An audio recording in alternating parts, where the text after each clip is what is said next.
Cadê?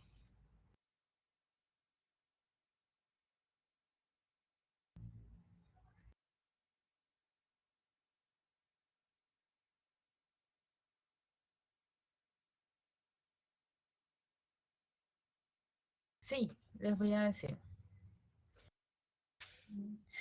Hoy vamos a dar solamente enfermedades ampollares.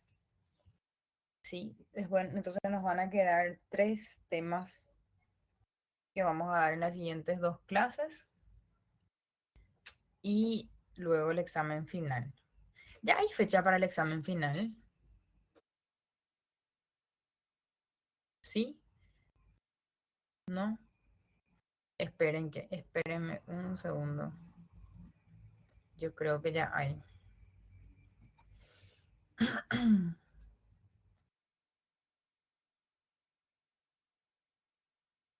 Mi semestre, exámenes. Sí, no, todavía no hay fecha. El examen, el EP2 va a ser el 3 de junio y el extraordinario va a ser el 17 de junio.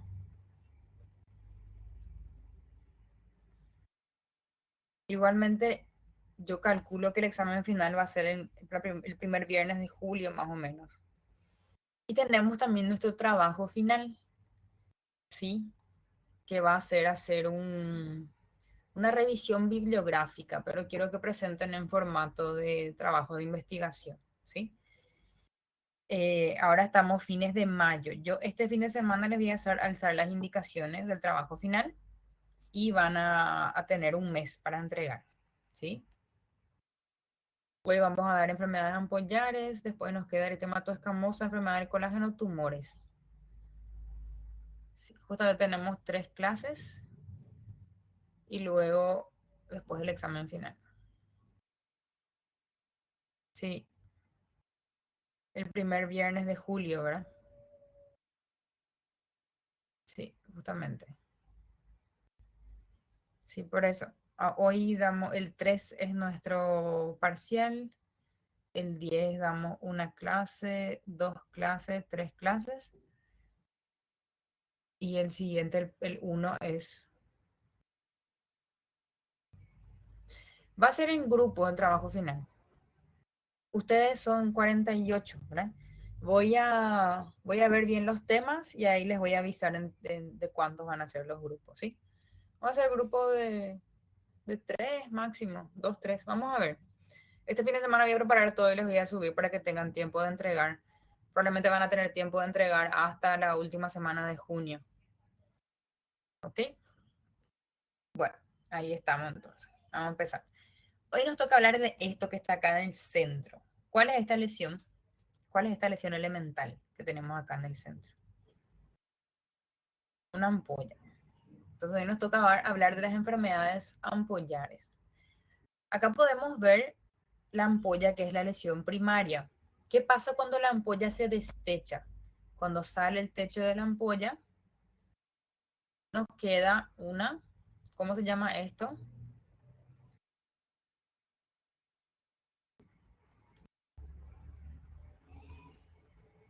Lo que está acá al lado, una erosión. Muy bien, es eso. Entonces la ampolla se destecha y queda una erosión. No entendí, es eso, doctora Juliana me dice. No entendí la pregunta. Sí, es una ampolla y el de al lado es una erosión, exactamente. Hoy nos toca hablar de ampollas. La lesión elemental, entonces, es la ampolla. Y acá tenemos una lesión primaria, que es ampolla, y una lesión secundaria, que es la erosión. Siempre con ustedes van a hacer una descripción, porque la dermatología también se hace una descripción semiológica, así como el examen físico que ustedes hacen en clínica médica, también hacen en dermatología. Esperen un segundo, porque hay gente gritando acá en mi casa y no puedo dar clase así. Un ratito.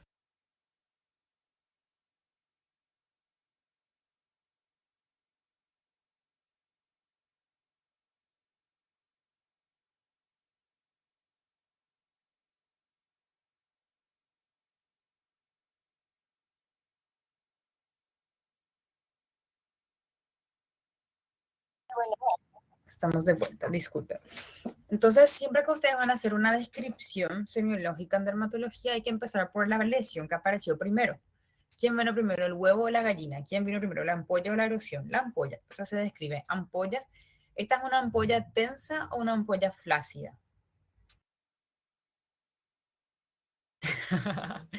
Não sei, Renan. É uma pergunta muito filosófica. Mas sim, provavelmente foi o ovo. Bueno, esta es una ampolla tensa, ¿sí? Está llenita, está bien estiradita. Ampolla tensa, erosión, un fondo eritematoso. Pero ahora la pregunta es, ¿cuál es la causa de esta ampolla? ¿Sí? Este es el gran caracú de la cosa. No hay problema con los atrasos, yo tomo la lista al final de la clase.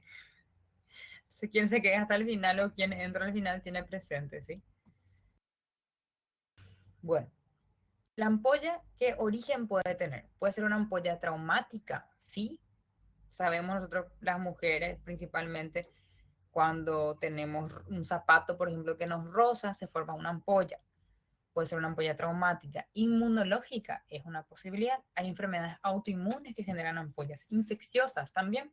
Existe el impétigo ampollar o el impétigo bulloso. Ya vimos en la clase de impétigos que hay infecciones estafilocócicas que se manifiestan de esta forma, con ampollas. Quemaduras también pueden generar ampollas. ¿Por qué?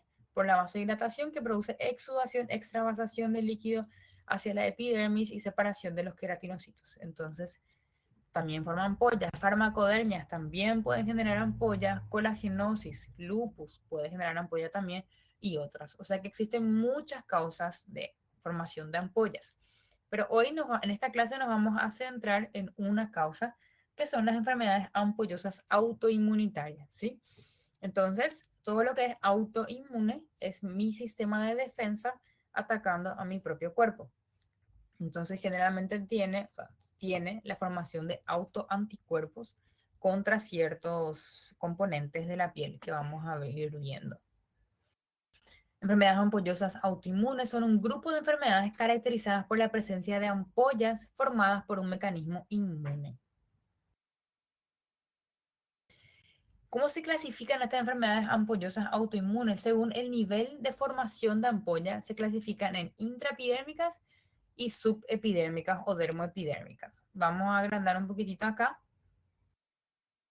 Recordando entonces un poquito la histología, acá tenemos la epidermis que va desde el estrato córneo hasta el estrato basal. Por debajo del estrato basal, que está acá delimitado por la membrana basal, tenemos la dermis que se divide en dermis superficial o dermis papilar y la dermis reticular, que es la dermis profunda, ¿sí? Entonces acá podemos ver que están separados los queratinocitos. Esto no es normal. En la primera clase de histología cuando vimos, recordamos que los queratinocitos son como una pared, una muralla. Y acá hay un espacio en blanco, un espacio donde entra el líquido entre los queratinocitos. Y acá también. ¿Cuál es la diferencia? Vamos a mirar el piso de la ampolla para ver la diferencia. Acá el piso de la ampolla está formado ¿por qué? ¿Por dermis o por epidermis? En la foto de abajo, el piso de la ampolla está formado por dermis o por epidermis. Miren acá. Dermis. Muy bien.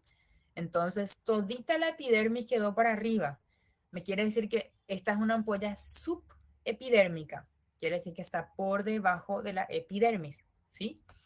Sin embargo, en la foto de arriba, el piso de la ampolla está formado por dermis o por epidermis.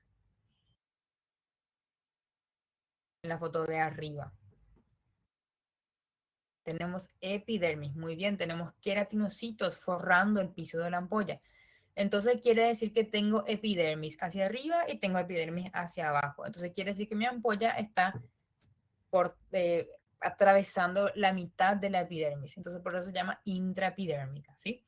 Entonces, ampollas intraepidérmicas y ampollas subepidérmicas o dermoepidérmicas son formas de clasificar las enfermedades ampollosas según el nivel de clivaje o de sección de la ampolla. Las enfermedades ampollosas autoinmunitarias intraepidérmicas son los más frecuentes, el pénfigo.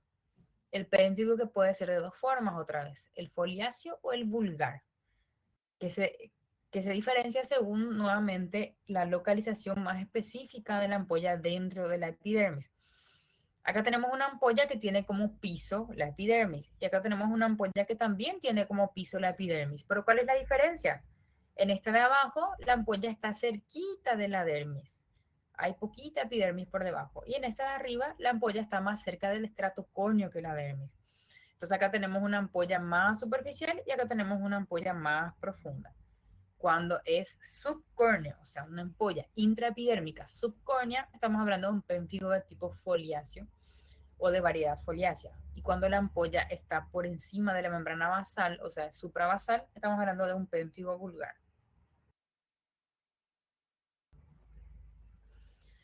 Las subepidérmicas o dermoepidérmicas, aquellas donde el piso de la ampolla está formado completamente por dermis y el techo está formado por la epidermis completita, estamos hablando de un pemfigoide ampolloso, una dermatitis herpetiforme, una enfermedad IgA lineal o una epidermólisis ampollosa adquirida, ¿sí? Entonces, entre las intraepidérmicas tenemos solamente el foliáceo y el vulgar, y entre las dermoepidérmicas tenemos estos cuatro.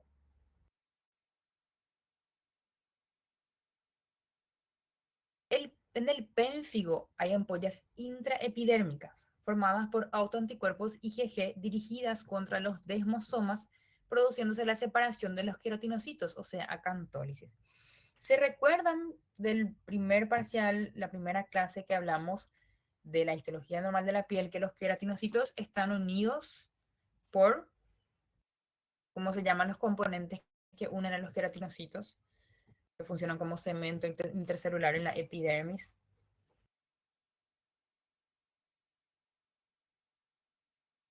Desmosomas. Muy bien. Un hemidesmosoma más un hemidesmosoma forma un desmosoma completo. Y recuerdan, ya había proteínas, desmogleína, desmocolina, que funcionan como anclaje ahí. Entonces, en el pénfigo hay autoanticuerpos contra esas proteínas de los desmosomas. ¿Ok? Ustedes saben, por ejemplo, que en la artritis reumatoide hay autoanticuerpos contra las articulaciones. En el lupus hay autoanticuerpos contra el pulmón, contra el riñón, contra el corazón, ¿sí? Entonces en el pénfigo hay autoanticuerpos contra componentes de los desmosomas que unen los queratinocitos. Está para que se recuerden. Entonces, como hay autoanticuerpos atacando el cemento intercelular, las células se sueltan y se separan. Ese fenómeno de que las células queratinocíticas se separen se llama acantólisis. Según la ubicación de la ampolla dentro de la epidermis, eso ya les acabo de decir, si es una ampolla subcórnea, o sea, más allá de arriba, se llama pénfigo foliáceo, ampolla suprabasal, o sea, más abajo, se llama pénfigo vulgar. Y estas son las dos variantes. Tenemos en Paraguay estas variantes de pénfigo, ¿sí? Este fue un estudio realizado por mi jefe en el servicio donde yo estoy, es del 2000, es antiguo, pero todavía no tenemos nosotros un estudio más nuevo. Tenemos muchos casos acá. Si mal no recuerdo, en este estudio fueron 180 casos que nos mostró que había más pénfigo foliáceo en Paraguay. El pénfigo foliáceo también se llama pénfigo clásico, pénfigo eritematoso o pénfigo endémico, también conocido como fogo salvaje.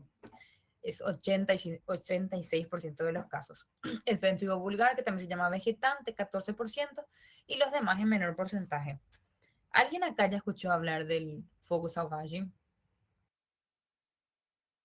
Es muy frecuente en el norte de Brasil, en las zonas boscosas, cerca de la zona del Amazonas. Vamos a ver más adelante por qué, ¿sí? En el micro el autor les comentó de fogo salvaje. Vamos a ver más adelante de qué se trata. Pero les comento que fogo salvaje é uma pergunta de prova não revalida também, porque é uma doença endêmica em muitas regiões do Brasil. Bueno, y fogo salvaje es pénfigo foliáceo, ¿ok? es una enfermedad ampollosa autoinmune mediada por autoanticuerpos dirigido contra componentes de los queratinocitos subcorneales. La variante de pemfigo foliáceo endémico es clínica, histológica, inmunológica y estructuralmente similar, pero presenta rasgos epidemiológicos similares. O sea, existe una variedad de pemfigo foliáceo, que es el pemfigo foliáceo endémico. A ese se le denomina foco salvaje. ¿Y cuál es su característica? Es epidemiológica más que nada. El pemfigo foliáceo endémico, el PF, es universal, pero es endémica en ciertas zonas de Brasil. En casi todo el mundo se reporta como 1 a 2 casos por millón de habitantes, pero hay ciertas zonas de Brasil donde hay hasta 50 casos por millón de habitantes, o sea, es 50 veces más frecuente en Brasil que en otras partes del mundo. Predomina en zonas rurales y es importante el número de pacientes que son niños, adolescentes y adultos jóvenes y padecen esta enfermedad. E incluso hay casos familiares. Meu Deus, eu tô me travando muito hoje, desculpe. Esto es la característica del foco salvaje. Es que haya muchos casos en una misma comunidad y generalmente hay también casos familiares. Hay ocurrencia de casos familiares que están genéticamente relacionados y aparición en áreas de recientemente colonizadas y se disminuye al desarrollarse la región. O sea, es muy frecuente en zonas donde hay desmatamento recente, regiões onde era bosque fechado, então o desmatamento é recente, uma região recentemente colonizada, então esse é o momento onde aumentam os casos de fogo selvagem. Quando passa o tempo e a região já está há muito tempo colonizada, já diminuem novamente os casos. Essa foi a observação epidemiológica que se encontrou. Acá podemos ver casos familiares, ¿sí? Aquí podemos ver 2 hermanos, uno de aproximadamente 10 años, el otro de 14, y los dos con lesiones diseminadas, ¿sí? Acá podemos ver otro caso de padre e hijo, ambos con las mismas lesiones. El PF endémico tiene en su patogenia factores inmunogenéticos que comprometen al sistema HLA, el complejo mayor de histocompatibilidad. La diana es la desmogleína 1. ¿Recuerdan qué es la desmogleína 1?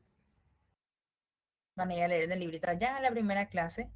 Es una de las proteínas que sirve de anclaje en el desmosoma, ¿sí? Nuestro cuerpo produce una inmunoglobulina tipo G, se llama G4, que actúa contra la desmogleína 1. Esto es la parte inmunológica del individuo. Pero hay factores ambientales que se cree que gatillan esta enfermedad. Entonces, la persona nace con la genética predisponente, se expone a un factor ambiental y este factor ambiental estimula la producción de anticuerpos tipo IgG que van a atacar la desmogleína y ahí van a generar las ampollas. ¿Y cuáles son estos factores ambientales? Se encontró una relación con el Simulium nigrimanum, que es una mosca conocida como mosca negra, que está en estas regiones boscosas del norte de Brasil. Entonces tiene que ver con zonas, como les dije, de reciente colonización. Estas moscas viven en los bosques, ¿verdad? Y cuando se desmata, ellas invaden las casas. Cuando pasan los años, ya se va perdiendo el hábitat de estos insectos, entonces ellos ya disminuyen la población.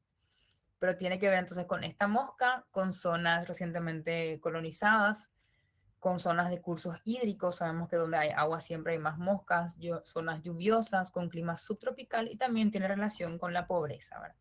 Varias de estas familias o comunidades enteras afectadas son zonas de escasos recursos. ¿Qué podemos decir de la clínica del PF endémico? Cursa con ampollas superficiales que se rompen fácilmente, dejando áreas denudadas que se cubren con costras grasientas. ¿Recuerdan la fotita histológica que les mostré recién? El pemfigo foliáceo es una forma de ampolla intraepidérmica subcórnea, o sea, está dentro de la epidermis y está allá arriba, Entonces el techo de la ampolla está formado solamente por unas cuantas celulitas, por 2, 3 capas de queratinocitos y por el estrato córneo. Entonces, ¿qué pasa? Esa ampolla apenas se forma, ya se rompe. Yo prácticamente no voy a ver en el pénfigo foliáceo ampollas tensas, así como vimos en la primera foto, porque el techo de la ampolla es muy débil. Entonces, ¿qué voy a ver en el pénfigo foliáceo? Voy a ver directamente las erosiones. La ampolla está empezando a formarse y ya se rompe, ¿sí? Y esas erosiones se cubren de costras grasientas, eso es lo que está diciendo. ¿Dónde se localiza inicialmente las lesiones del pénfigo? En zonas seborreicas, que ustedes ya saben cuáles son, porque ya dijimos. Hay formas localizadas que solamente afectan las zonas seborreicas. Y de ahí pueden quedarse ahí toda la vida o pueden diseminarse haciendo las formas de PF generalizado. El Nikolsky es positivo. Nikolsky también ustedes ya saben que es el desprendimiento de la piel al comprimir y arrastrar. Al hacer esto, se desprende la piel. Eso es Nikolsky. También es importante decir que en el pénfigo foliáceo no hay afectación de mucosas. Yo le reviso las mucosas del paciente y están todas conservadas. No hay ninguna lesión en boca, lengua, genitales. Formas clínicas entonces del pénfigo foliáceo endémico puede ser seborreico o eritematoso cuando es localizado. Si miramos así, incluso hasta podría parecer una dermatitis seborreica, pero le vamos a mirar de cerca y vemos que tiene erosiones. Esas erosiones están en zonas seborreicas, rostro y pecho, y esto fue erosión algún día y ahora está cubierto por costras. Es un pénfigo seborreico, un pénfigo localizado. Acá tenemos otras formas de pénfigo localizado. Aquí está localizado en nariz, acá presenta en labios. Esto tiene que ser un pénfigo vulgar entonces. Esta mujer tiene ampollas erosionadas a nivel de toda la raíz de implantación del cuero cabelludo. Aquí en la frente, esto es el brazo. Un hombre con un pénfigo seborreico, un pénfigo foliáceo. ¿Ven cómo no hay ampollas? No veo ni una ampolla acá. Son todas erosiones viejas, ¿sí? Erosiones que van secándose y juntando costras y escamas. La forma generalizada puede ser ampollosa exfoliativa, puede ser eritrodérmica o puede ser queratósica. Puede formar ampollas y descamación, puede hacer una eritrodermia directamente o puede formar placas queratósicas. Acá podemos ver estas formas diseminadas. Una vez más, repito, estamos dando enfermedades ampollosas y yo no veo ni una ampolla. ¿Por qué? Porque la ampolla es demasiado superficial y se rompe. Entonces directamente voy a ver áreas denudadas. Puramente son erosiones por todos lados y estas erosiones se van cubriendo por costras grasientas. ¿Sí? Esta mujer tiene afecta todo el rostro y todo el tronco. Entonces es una forma diseminada. Acá podemos ver un mayor aumento, amplias superficies erosionadas. Acá un hombre que tiene el cuerpo completo afectado. Y lo que vamos a ver es esto, ¿sí? La epidermis ya no existe, está toda lisada. Acá podemos ver zonas de fisuras y se alternan con queratosis. Entonces hay zonas exudativas y zonas queratósicas, con esas costras amarillentas que es lo que se describe como aspecto grasiento. Eh, Esto es lo que se le dice vulgarmente como desollado, como si fuera que alguien le arrancó toda la piel. Acá tenemos un niño de 9 años con un pénfigo foliáceo endémico, con prácticamente eritrodérmico, ¿sí? Tiene más del 90% de la superficie corporal denudada. Aquí otros casos también de amplísima afectación, formación de grandes placas con ampollas superficiales. ¿Cómo se trata? Tenemos un paciente así, primeramente, perdón, ¿cómo diagnosticamos? Por la clínica, la formación de ampollas en forma espontánea, casos familiares, casos en zonas endémicas. Lo primero que vamos a hacer es biopsiar. La anatomía patológica va a confirmar la presencia de una ampolla intraepidérmica subcórnea. Y el diagnóstico definitivo final se hace a través de inmunofluorescencia, que es poner unos marcadores fluorescentes que se van a unir a esos anticuerpos que están ahí destruyendo la desmogleína. Entonces eso se mira al microscopio de campo oscuro y se va a ver, microscopio electrónico, perdón, y se va a ver que florece la membrana basal. La inmunofluorescencia puede ser directa cuando busca los anticuerpos en la piel o indirecta cuando busca los anticuerpos en el suero. Y el tratamiento, así como toda enfermedad autoinmune, es la inmunosupresión. Hay que inmunosuprimir fuertemente al paciente. Se usa prednisona a altas dosis, 0,5 a 1,5 miligramos kilo peso día. E incluso podemos utilizar micofenolato de mofetilo, que es un inmunosupresor también bastante potente que nos va a servir en estos casos. Hay que tratar de controlar las intercurrencias, que son las posibles complicaciones como la sobreinfección. Sí, es muy triste, Juliana. Muy, muy triste. Estos pacientes, si no responden al tratamiento inicialmente, tienen mala evolución. Acá tenemos un paciente con buena evolución. Tenía gran parte de la superficie corporal denudada y tuvo buena respuesta con micofenolato de mofetilo, ¿sí? Como pueden ver, la piel queda íntegra, si es que hay buena respuesta a los inmunosupresores. ¿Y qué tenemos del pénfigo foliáceo en Paraguay?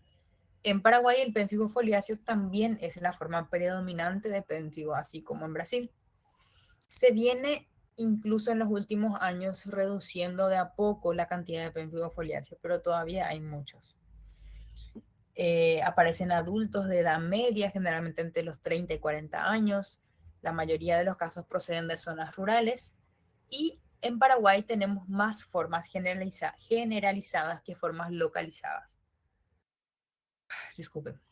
Estas características coinciden con los datos epidemiológicos de Brasil, pero son diferentes de los de Europa y Estados Unidos, porque somos realmente una población muy distinta.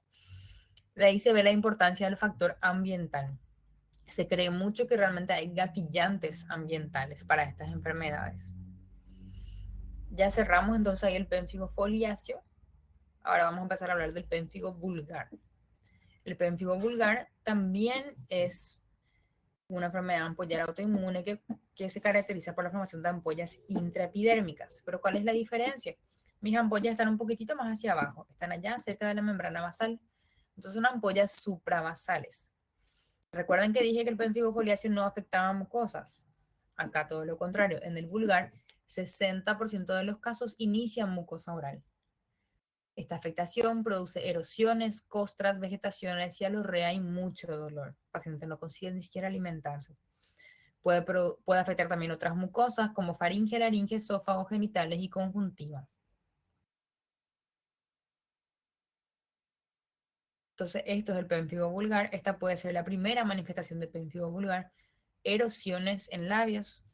Podemos ver zonas erosionadas. Acá en el pénfigo vulgar a veces vemos ampollas.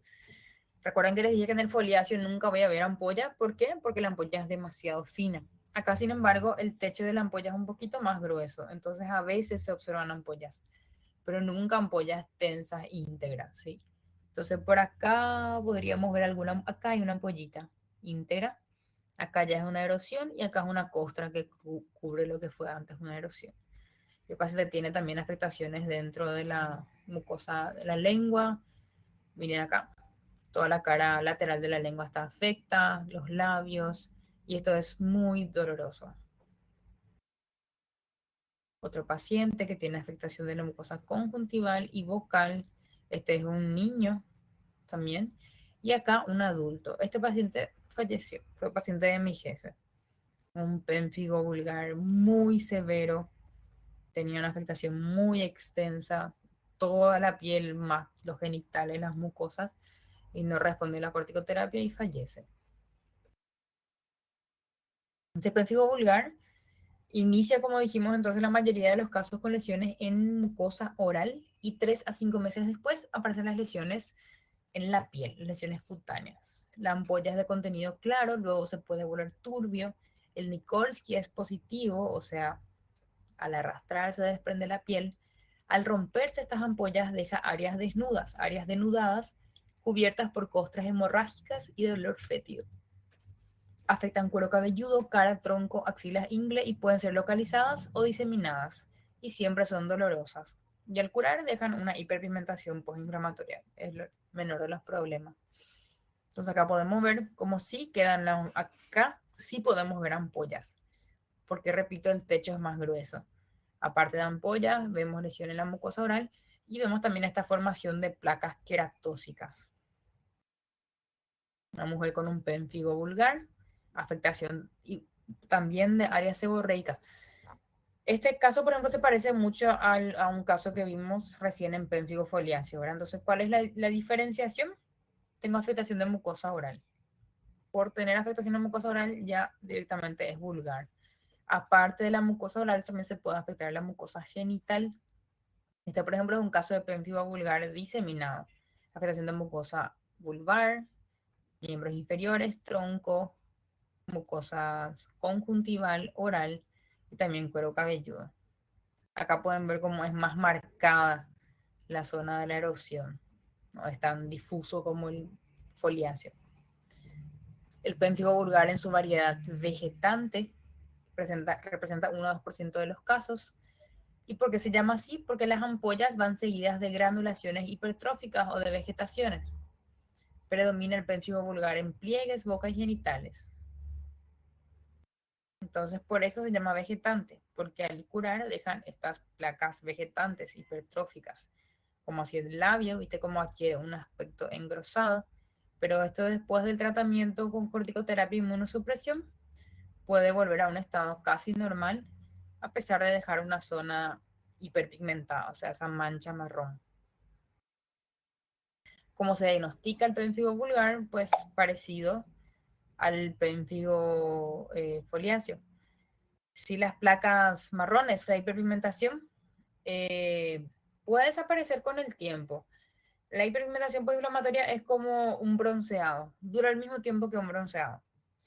Se puede aclarar, pero lo malo es que la piel tiene memoria. Se puede aclarar, luego al salir al sol se vuelve a oscurecer, ¿sí? Pero sí, hay tratamientos para aclarar estas manchas marrones. E incluso con los años pueden llegar a desaparecer, pero demora. Bueno, ¿cómo se diagnostica entonces el pénfigo vulgar?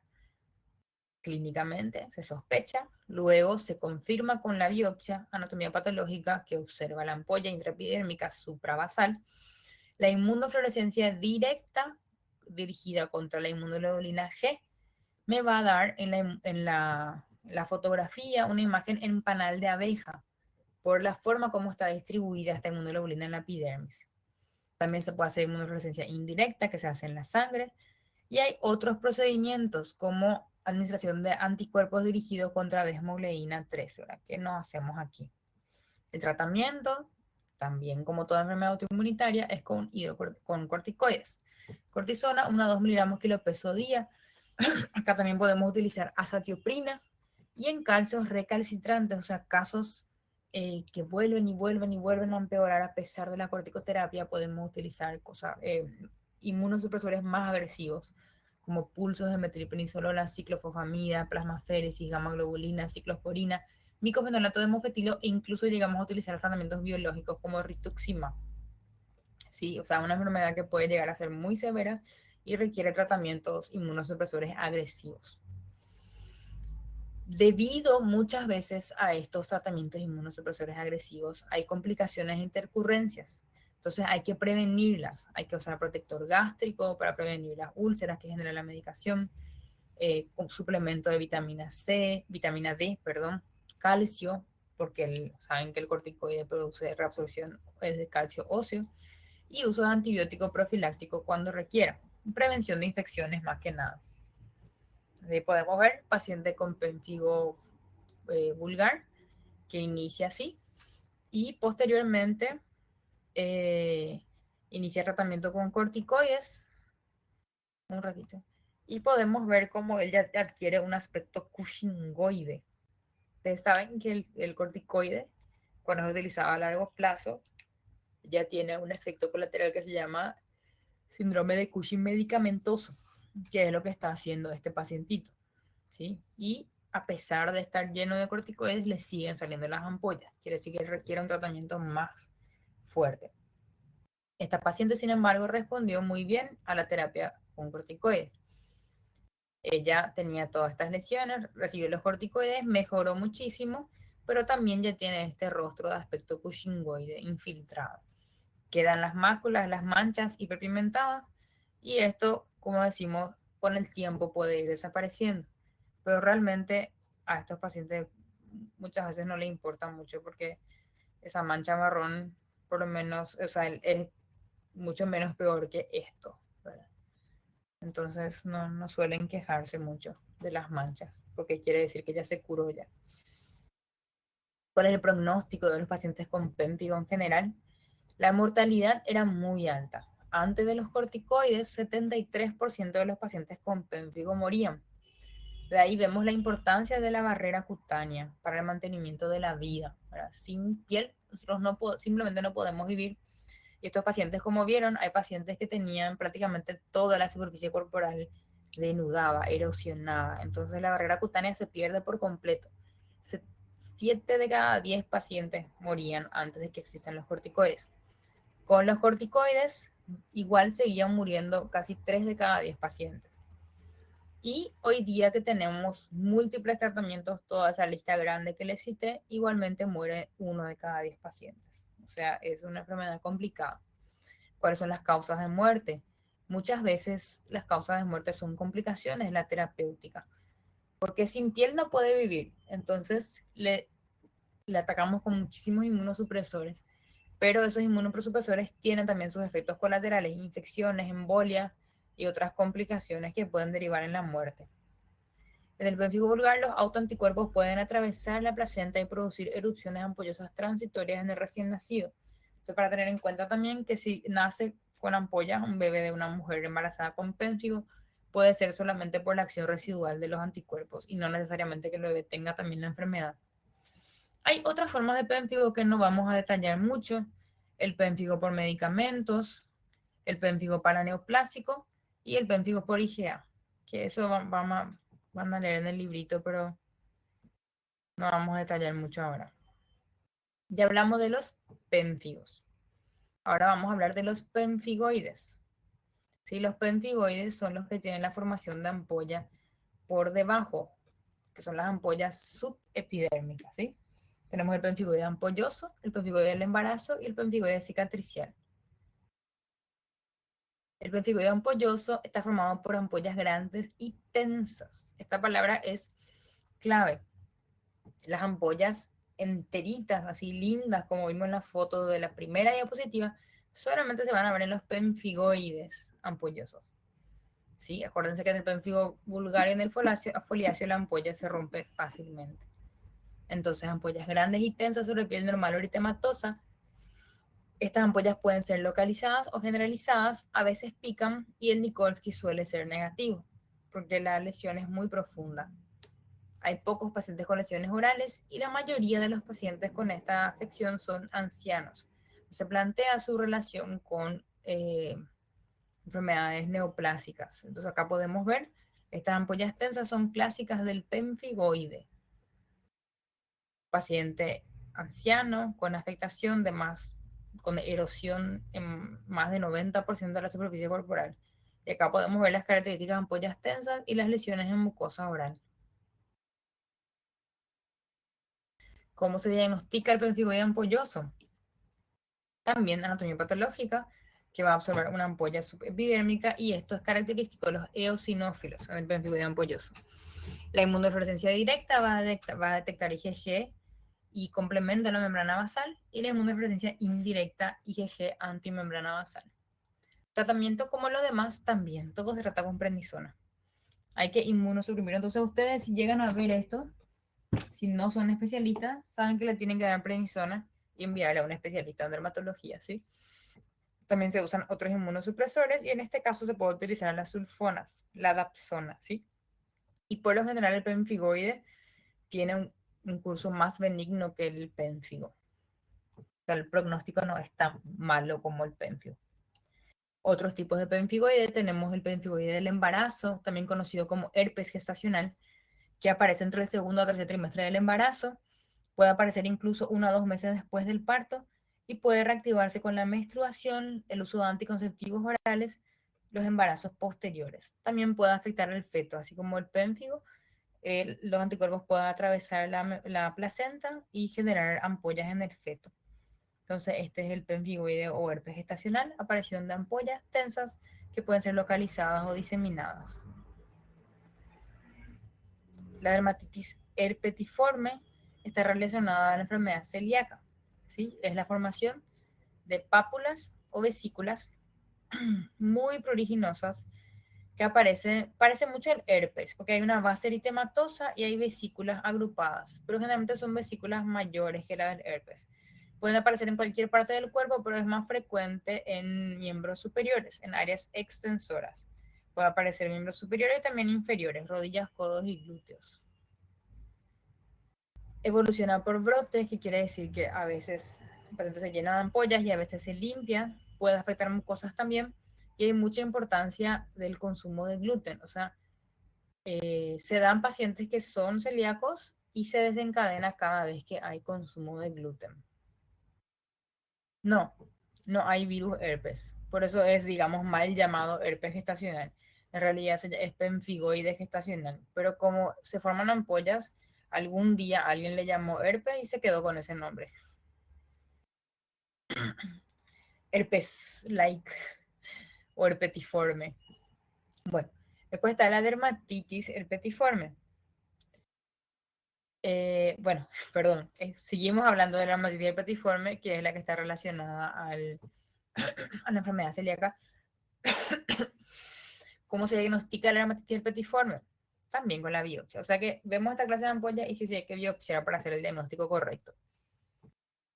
Se ven ampollas subepidérmicas con microabscesos de neutrófilos. Ese es otro tip. Cuando vemos eosinófilos, entonces pensamos en pemfigoide ampollar. Cuando hay microabscesos de neutrófilos, dermatitis herpetiforme. La inmunofluorescencia directa muestra IgA. Recuerdan que para los pénfigos era IgG. ¿Sí? Acá es IgA, que se deposita en forma granular, y C3, que se deposita en la membrana basal. El tratamiento principal es eliminar el gluten. También se pueden utilizar corticoides, pero no es tan mandatorio así como las demás. Acá lo principal es eliminar el gluten y también se pueden utilizar las sulfonas, o sea, la dapsona. Acá podemos ver a la paciente con las lesiones ampollares sobre base eritematosa, la mayoría están erosionadas. Acá se ve la apoptosis y acá se ve el depósito de IgA a lo largo de toda la membrana basal. Esta es la inmunofluorescencia que vinimos hablando, que mencioné varias veces. Ahí entonces terminó dermatitis herpetiforme, que es relacionada a enfermedad celíaca. Acá un pantallazo rapidito, lo que es la enfermedad por IgA lineal. Estamos detallando los otros tipos de pemfigoide ampollar. La enfermedad por IgA lineal es una enfermedad ampollosa crónica de la infancia. En portugués se usa bulosa o doenças bulosas, ¿sí? O bollosas, como se dice en español. Enfermedad bollosa crónica de la infancia, que es formada por ampollas agrupadas alrededor de la boca, abdomen inferior, ingle y miembros inferiores. También, como todos los pemphigoides, es formado por ampollas subepidérmicas, que son características de dermatitis herpetiforme y del pemphigoide ampollar. O sea, son parecidas a los anteriores, pero es más común en niños y la diferencia se hace con inmunofluorescencia que va a detectar la IgA. Personas lesionadas, este es un niño pequeño, tiene 2-3 años. Tenemos múltiples ampollas tensas y costras en todo lo que es miembros inferiores. Enfermedad autoinmunitaria de los niños. Esta enfermedad bollosa crónica de la infancia se diagnostica más que nada con la inmunofluorescencia. La sola biopsia, simplemente hacer biopsia no me ayuda al diagnóstico, tengo que hacer inmunofluorescencia. Y el tratamiento también es con prednisona y sulfonas. La epidermólisis bollosa adquirida es una forma rara de enfermedad ampollar autoinmune relacionada a traumatismos que tiene que ver con los anticuerpos contra el colágeno de tipo 7. Todo lo que vimos recién era contra la desmoleína, la membrana basal. Este ya es un poquito más abajo, ya es contra el colágeno que está ya en la dermis. Y generalmente la persona desarrolla ampollas relacionadas a traumatismos mínimos. ¿Está bien? Existe una forma de epidermólisis ampollosa congénita también, pero eso se ve en pediatría y no vamos a detallar acá. Y eso es todo lo que quería compartir sobre enfermedades ampollares. Tienen que conocer bien los pénfigos. Pénfigo vulgar, pénfigo foliáceo. Y por lo menos saber citar los pemfigoides. ¿Ok? Voy a repasar entonces lo que son las temáticas para el parcial 2. Para el parcial 1 llegamos hasta infecciones bacterianas. Entonces acá entra, voy a copiar lo que vamos a meter para el segundo parcial.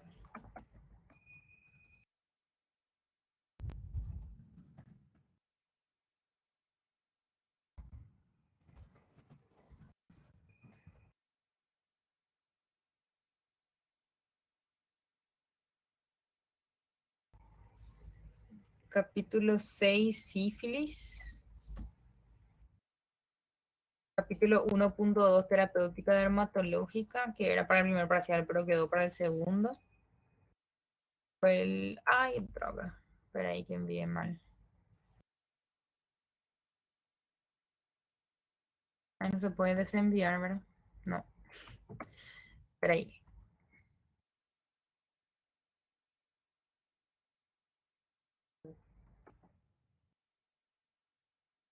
Capítulo 7, virosis cutáneas. Capítulo 8, patología de las glándulas sebáceas, acné rosácea, matriz seborreica.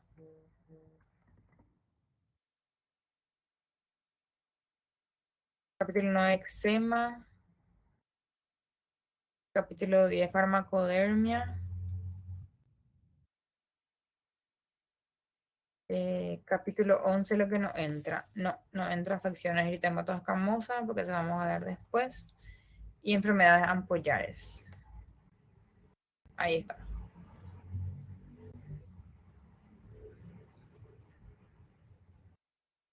Este es esos temas. Los números que están enfrente son los capítulos, ¿sí? Sífilis, terapéutica dermatológica, virosis cutánea, patología de la glándula sebácea, eczema, farmacodermia, enfermedades ampollares. Son esos, ¿ok? Entonces, el próximo viernes no nos vemos, pero vamos a tener el parcial y entonces este fin de semana o esta semana voy a ir alzando las indicaciones para que vayan viendo sus grupos y sus temas eh, del trabajo final, ¿sí? Nos quedan entonces 3 clases más, el trabajo final y el examen final. ¿Está bien? Voy a guardar la lista, no se vayan, no se vayan. Hay 38 conectados, guardar el nombre de usuarios pronto. Chao, chao. Buen fin de semana a todos.